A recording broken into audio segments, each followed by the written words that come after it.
15 seconds.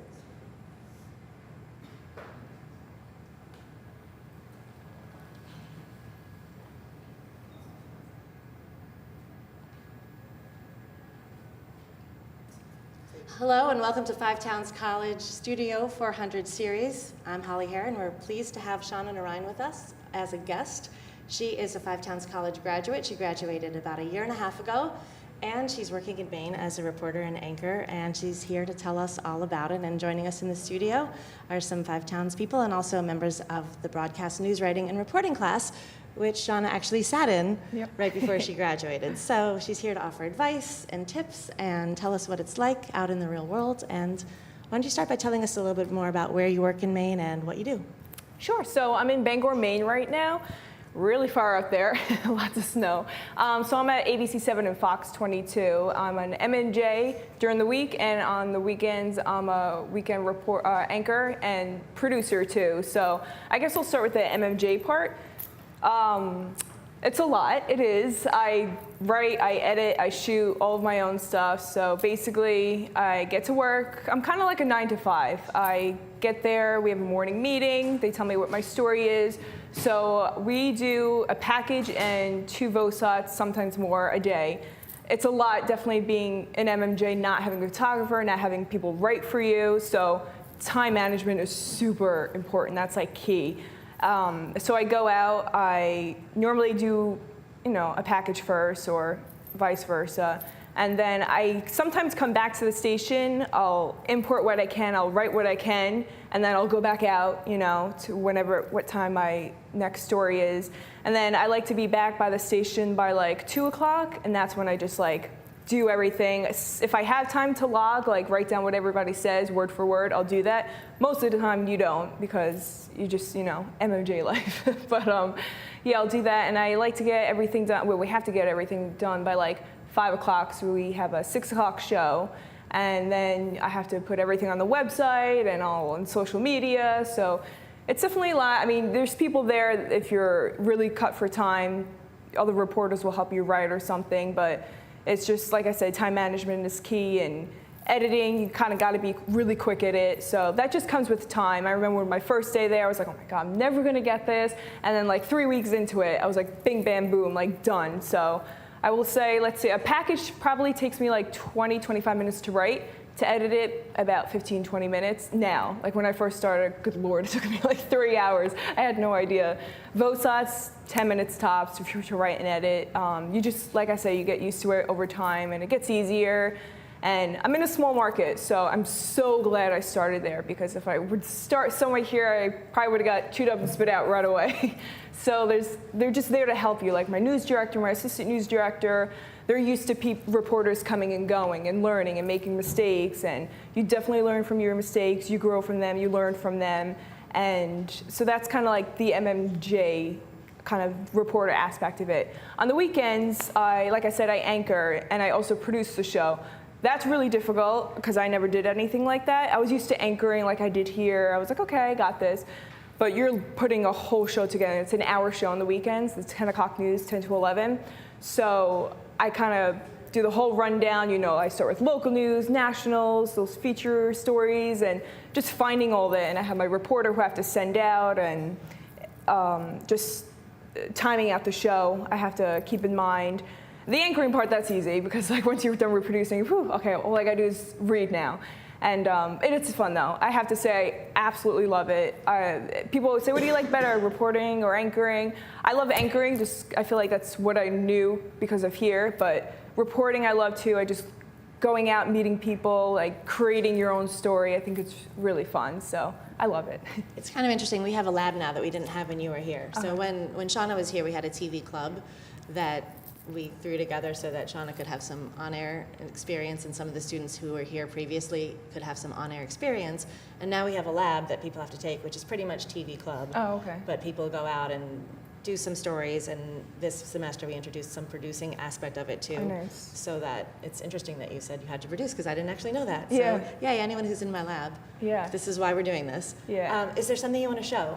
Yeah, we can show. I think started with a package. This is, I did this, I did like 3 packages. They were like all fairly new. I did it like last week. This one was Thursday, I think. There was a shooting, and it was a cop shot a guy. It was kind of almost like my first hard news story. There's not a lot of breaking news in Maine. It's a small place. But yeah, I'm pretty proud of this. It was pretty cool. And someone actually sent in like a Snapchat video, so I use this as like a beginning nap pop. So I'll let you play it and I'll talk about it. That was a scene early Thursday morning in front of a graveyard on Old Town Stillwater Avenue. Sirens and flashing blue lights woke the neighborhood, and things escalated quickly. I just heard them yelling at the car just to drop the weapon. I've got 3 kids, and it's so close to my home. That's scary. Neighbors living on Stillwater Avenue were shocked to hear a shooting took place right near their homes. I've been here 4 years, and no, nothing like that. Just after 3 a.m. Thursday, Officer Joseph Ducato of the Old Town Police Department stopped an out-of-state pickup truck. The stop led to an armed confrontation, which resulted in the death of the driver, Adrian Bunker, 37, of Merrimack, New Hampshire. Officer Joseph Ducato, who's been with the Old Town Police Department since 2017, has been put on administrative leave, according to Deputy Chief Miller. Maine Attorney General's office is investigating the incident.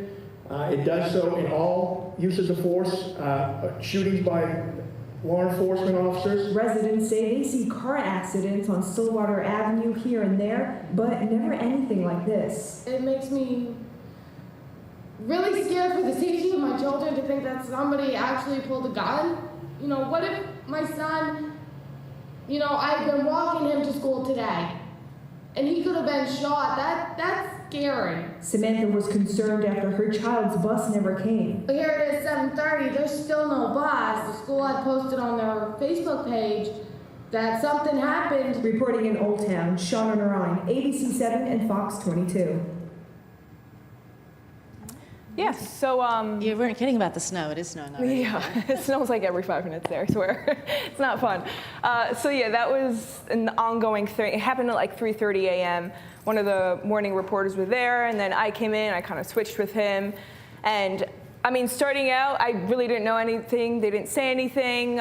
He basically said, you know, it's a shooting, that's all we know. So when it comes to live shots with that, and you don't know anything, you're pretty much like, yeah, this is what it looks like, and you kind of got to go for a minute and say what you know, and we'll have more information. I'm still getting used to that, doing the live shots when you actually have like no information, but you got to do something. So throughout the day, we knew more, and then they held a press conference, like you saw that police officer talking, and then this was actually all I did that day, because it was obviously the top story of the day, and that press conference was at like 2 o'clock, so I didn't get back to the station until almost like 3:30, and it was just crunch time from there.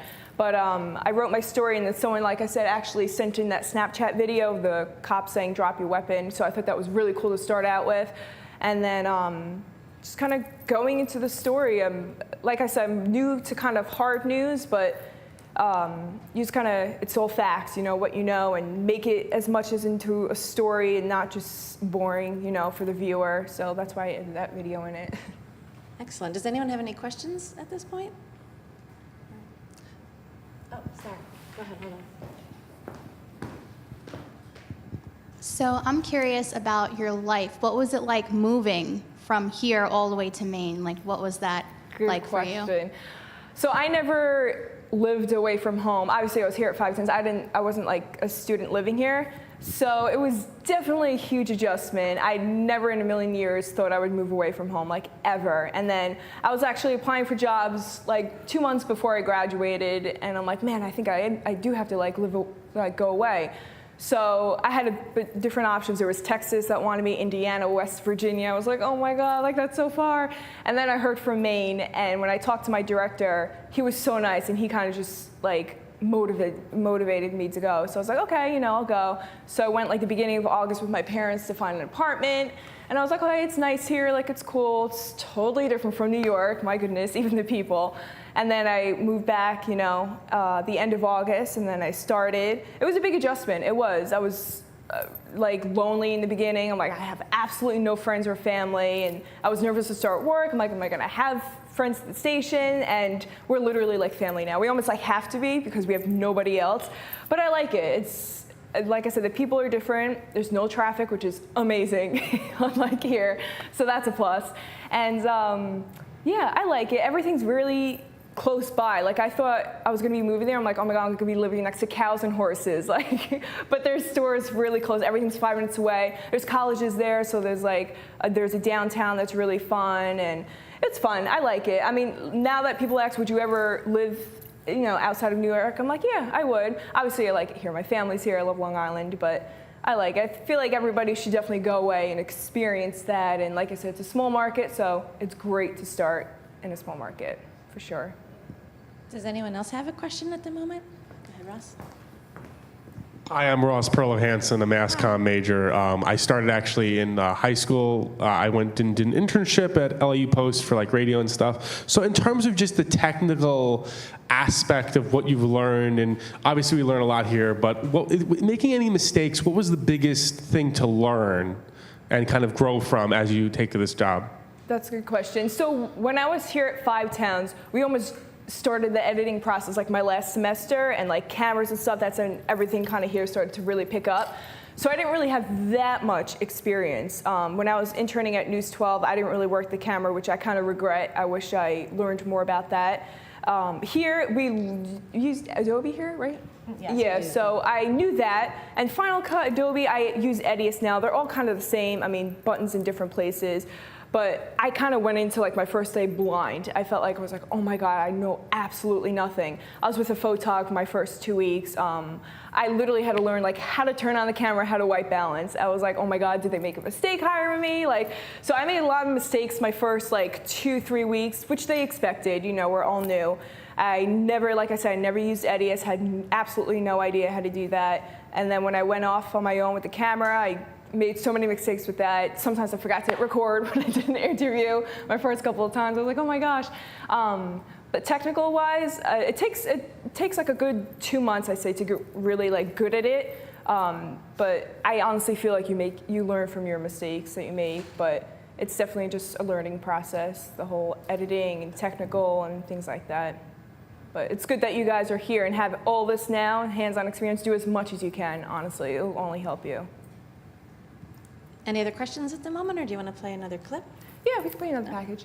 I think this is like the first snowfall of the season, kind of like a fluffy package, but typical about what they do, oh, we have to do a package about the first snowfall of the season. So I somehow am always a snow reporter. I hate the snow, but you can play. So the one right after this as well. Yeah. Okay.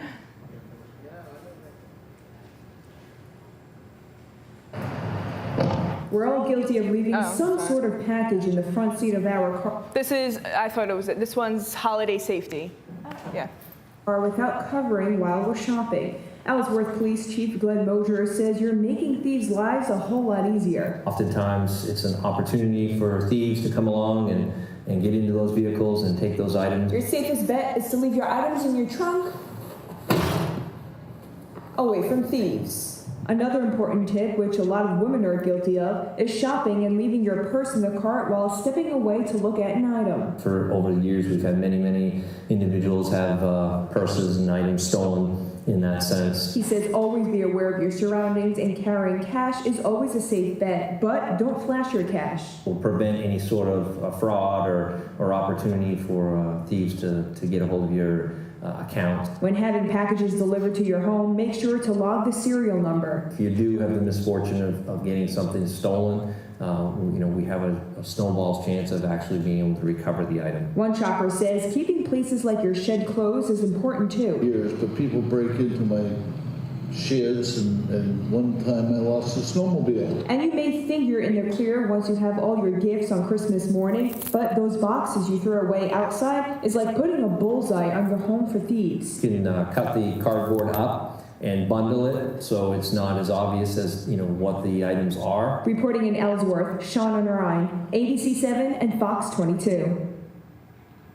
So that's kind of like another typical package we have to do holiday season. What do you do if, and this is sort of a situation here sometimes, there's nothing to cover, especially on a weekend when you're producing and you have one reporter, and you still have to fill the time. How do you come up with something? That's hard.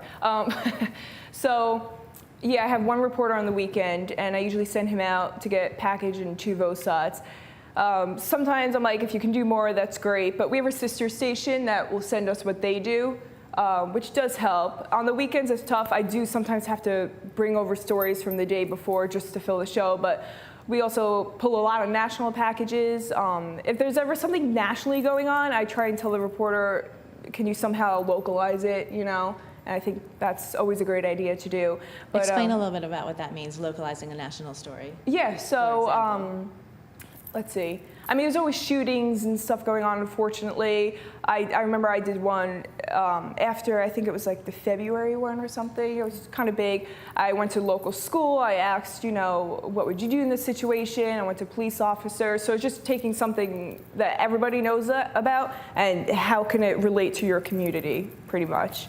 So we do a lot of that. You have to find your own stories a lot, so that's helpful. You have to find your own stories a lot? Okay. Yeah, so I have an assistant news director he's awesome. He usually gives us his stories, but sometimes he's like, sorry, I didn't have time, like, go find your own. I'm like, okay. In the beginning, that was hard because I was new. I'm like, I don't know anyone, I have no contacts, but you meet people every single day and you grow your contacts. And I look through the paper, I'm like, all right, what's going on? What's gonna interest people? And I look at our Facebook, I'm like, what story always gets the most likes or shares? And surprisingly, it's always fluffy bunny stories. So I'm like, all right, what's going on like that? And then I'll just find a story. I'll go on Facebook, what events are going on, how can I make it interesting? It's just talking to people when you go out, the gym, any sort of activity you do, you just meet people and they tell you stuff and you just make contact. So sometimes it can be difficult, like I said, because I didn't grow up there. Whereas here, I would be like, okay, I know this person, that person, I know what's going on there. But thankfully, we do have a great assistant news director that gives us great stories. Excellent. Do you want to show this next one? Yeah. This is the snowfall one. It's the sound we're all accustomed to and always happy when we see them out after it snows.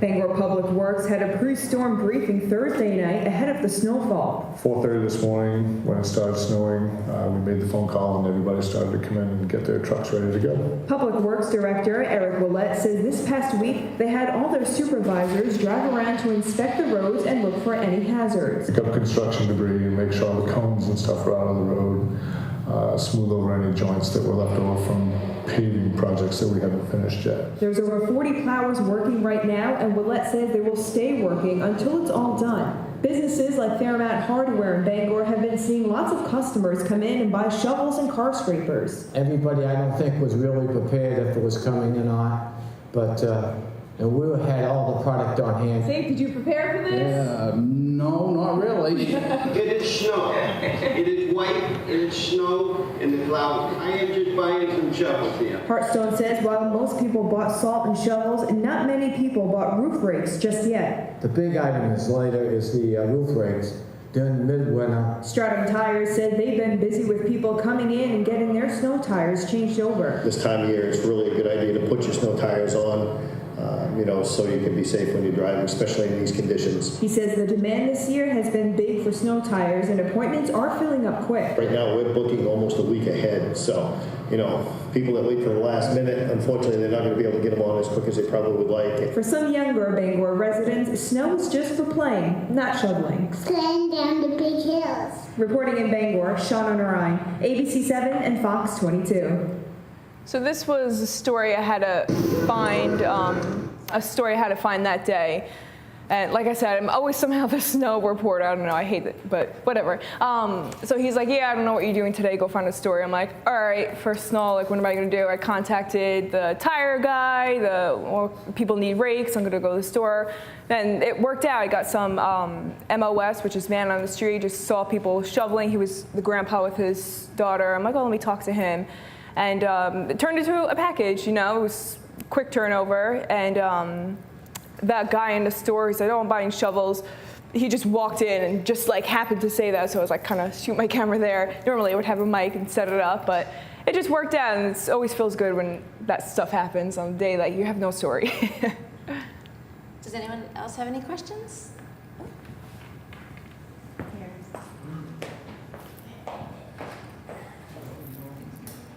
Hello, my name is Imani Jenkins, and I was wondering exactly where did you find the courage to pretty much go after somebody when interviewing them? Like an MOS type of thing, like just randomly on the street? Yeah. Yeah, that definitely took me a while to get used to. To be honest, I'm like a shy person, and going up to people isn't really my thing, but when you're on deadline, you kind of do whatever.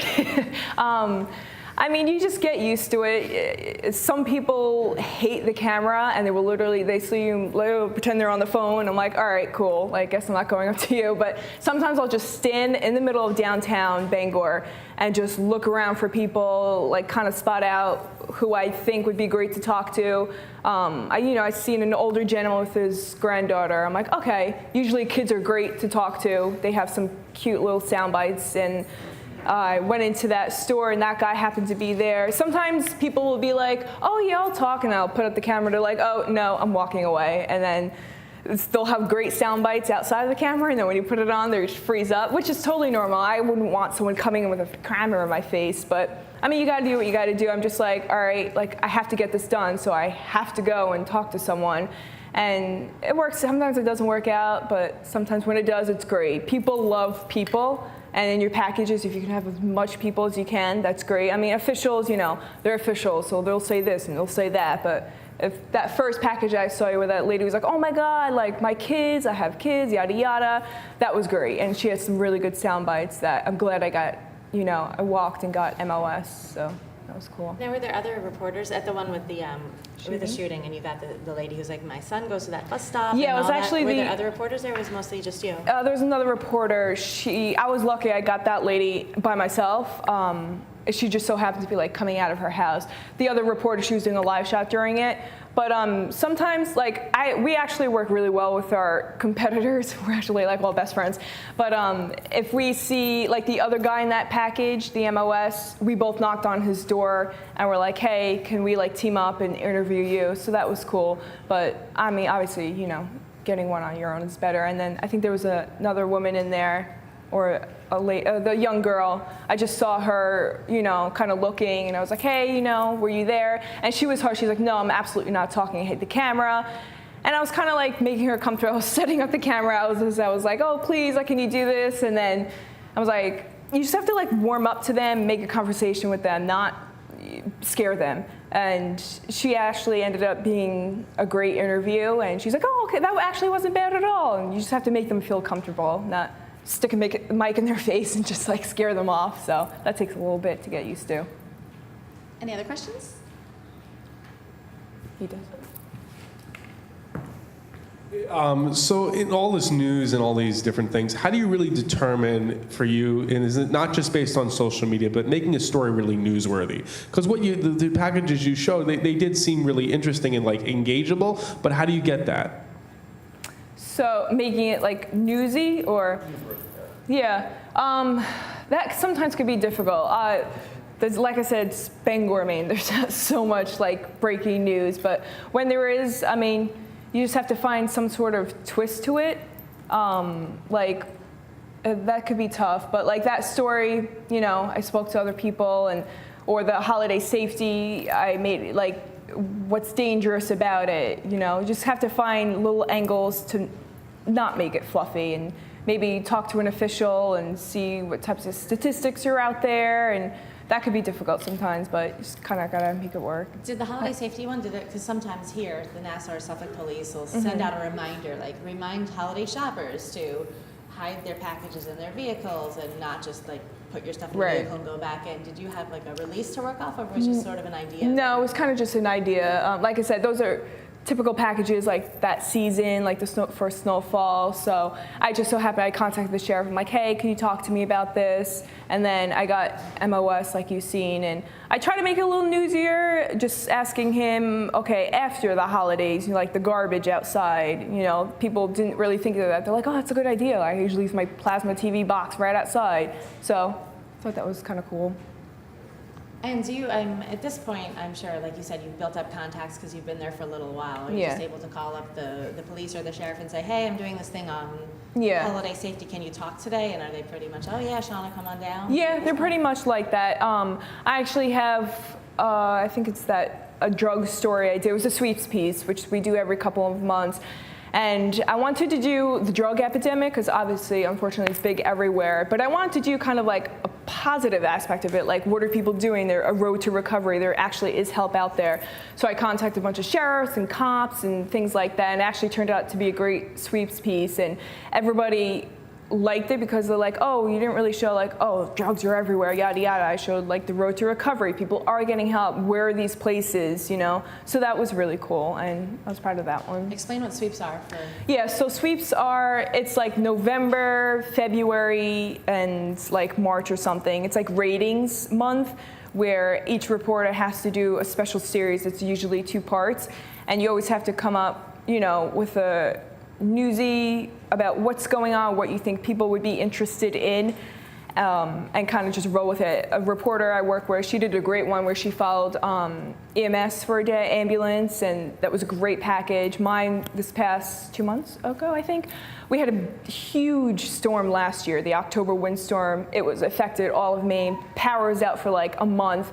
So I did a year later, you know, what did people learn from it? What did power companies learn from it? I spoke to people who still have damage, and that turned out to be a great story too. It's just, you have to think about what people are interested in, and it always makes for a great story. So that's kind of what sweeps is. That's great advice. Think of what people are interested in, even when we're doing stories around here. Why don't I show the Road to Recovery Part 2, which is right here? I think if you click it, there should be a Part 1. Okay. I don't know. Or if you scroll to the side. In Part 2, if you go back and then that arrow right there. I think it's here. Okay. It should be. Yeah, this one. Oh, okay, cool. So this I live wrap. When you do sweeps, you normally live wrap your package. It's just basically talking like an anchor intro into your package. So this was this one. Recovery centers in the Bangor community want people to know that there is hope and help for those battling addiction. I spoke with a variety of treatment centers who have been helping more people each year overcome that addiction. 3 people have been arrested in connection with 3 heroin overdoses. Now, first responders used Narcan to revive the trio. A note to an employee demanding prescription drugs before fleeing the scene. 3 people have been arrested in connection with 3 heroin overdoses in Washington County. So Operation Hope is a program to assist people with drug addiction. Wellspring's been providing substance abuse treatment and recovery services in the Bangor area. All the jails in the state of Maine are flooded with people with addiction, particularly to opiates. Wellspring Recovery Center, Operation Hope, and even the Penobscot Jail are just a few of the treatment facilities that help people who are addicted to drugs. The first client came in on Halloween Day in 1968. We've been providing treatment services there ever since. There are different programs that Wellspring offers, one being the residential program, which has different phases, like how the brain functions when someone is addicted to drugs. How does the brain get hijacked in this process, learning their own triggers and their own strategies for addressing those triggers. Campbell says people may stumble along the way, but it's a good way to learn from that experience. What they need to do differently so that they don't encounter that same type of event again. They may continue with treatment in outpatient status over here at our outpatient program, and hopefully they're well connected into the recovery community by then. The Waterville Police Department, along with many others, helps with people battling addiction. The program is called Operation Hope. It helps them get into treatment programs, treatment residential facilities, or IOP, intensive outpatient programs, anything like that. Smedberg says they've seen an increase of people coming in. 2017, I think we helped 32 people, something like that, and now we're up over 50, and it's only April. We're on track to help more people than we did in 2017. Even jails like Hancock County, who offer help with inmates who battle addiction, have trouble with funding programs, but try and make it work. You know, we're limited as far as dollars and cents and services that are available, But we have counseling that comes in. We have medical staff that comes in and works with people, through withdrawal and all those types of things. He says if an inmate is willing to get help in jail, they will work with them and even try to help them once they leave. We work with people who are willing to try to take that step towards healing and getting better. Tomorrow in part 2 of Battling Addiction, The Road to Recovery, I sit down with 2 recovering addicts who want to help inspire those struggling with addiction to get help. So yeah, that was part 1. So that was, like you've seen, just what's out there. And then part 2, I spoke to, like I said, 2 recovering addicts. And I don't know if you want to play that one, if you don't have Sure. to. But even kind of watching that back, it's so different because that was, I think, February, and I just see my voice is so different, and just how I shot it was different. So it shows like how much you grow from then to now. And I look back to some of my first packages, I'm like, how did I ever get hired? I don't know, but it's cool because you could just look back and see how much you grew. So that was cool to see. Does anyone have a quick question before we play the second part? In part 2, I spoke with 2 people who overcame addiction and shared their story about why they decided to seek help and why they want to inspire people to let them know that there is hope and the help that they need. Cocaine on occasion, there were prescription drugs like Adderall. I battled drug addiction and alcoholism for a little over 20 years. Robert Fickett, peer support coordinator at The Barn, which is a recovery center that supports the needs of people affected by addiction, says his road to addiction started at a doctor's office. I became addicted to opioid pain medications, and when seeking those out didn't work anymore, I started looking for them on the street. When I couldn't find that, I started using heroin. Julie Chambers, a person in long-term recovery, says her addiction started when she obtained a fake ID at the age of 19. Started going out and drinking because that was a bit of, I felt that it was a bit of freedom at the time. Chambers says a big part of her addiction was her mind frame. I think that a lot of how I grew up influenced me, how I chose to be shaped by my experiences, how I chose to look at the world and life. She says her urge to stop using happened at the age of 24. I really just got really tired of waking up and feeling the way that I did, which was really hopeless and really didn't want to wake up. Fickett says hitting rock bottom motivated him. I definitely hit a bottom. There was a long time that I knew I needed help, and I wasn't quite sure how to go about getting help. He made the move up to Bangor because he knew there was a vibrant recovery community here. When I got here, I really was just surrounded by people here at the barn, who told me that I could have a different way of life. So I made a go at it. For Julie, she was introduced to Reiki, which is a form of energy healing, and she says it gave her something to put her hopes towards and made her realize she could help other people. I went to the barn as mostly support for other people, and I guess that was one of those subconscious things because I really liked the way that the 12-step programs were set up. Both Chambers and Fickett said there are so many options for recovery, sometimes people don't know where to start. There's so many substance use counselors, there's so many grants out there though. We have, the detox facility in Hamden now.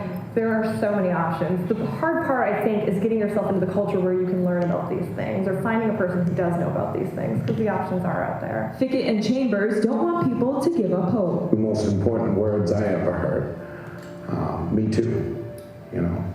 I've been there too, and you don't have to do it alone. It absolutely gets better. It's going to get worse before it gets better. It will, because if you're being honest with yourself, you're going to have to deal with a lot of the guilt and the shame that you're dealing with, which means you're going to have to dig into it. But it's worth it because you can go to bed at night, lay your head to the pillow, and know that you've done the best that you can do throughout that day. Reporting in Bangor, Shonna Narine, ABC7 and Fox 22. So a quick question, you do ABC7 and Fox 22. You're on both channels or do... Both channels, yeah. Is that your sister station you're talking about or is that something else? It's something else. It's basically, our sister station is in Portland. This is literally the same stories just on ABC7 and then same story Fox 22. Like we have the 6:30 ABC7, then 10 o'clock on Fox and 11 o'clock ABC. It's the same stories, so. Do you have any words of advice to students who are looking to get into this? Definitely take everything you know here and really just do everything you can, be as hands-on as you can. If you're in an internship, great. Learn as much as you can there, ask as many questions. Here, like I said, you guys are lucky.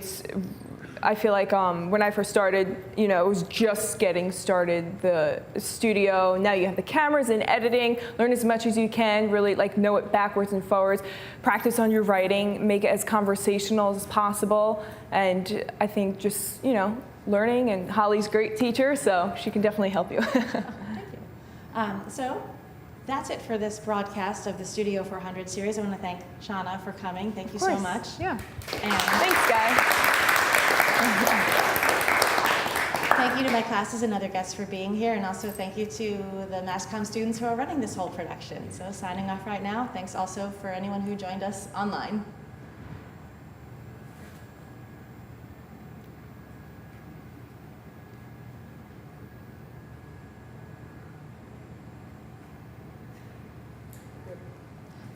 All right, so we still have some class time left over. Okay. Does anyone have any other questions for her?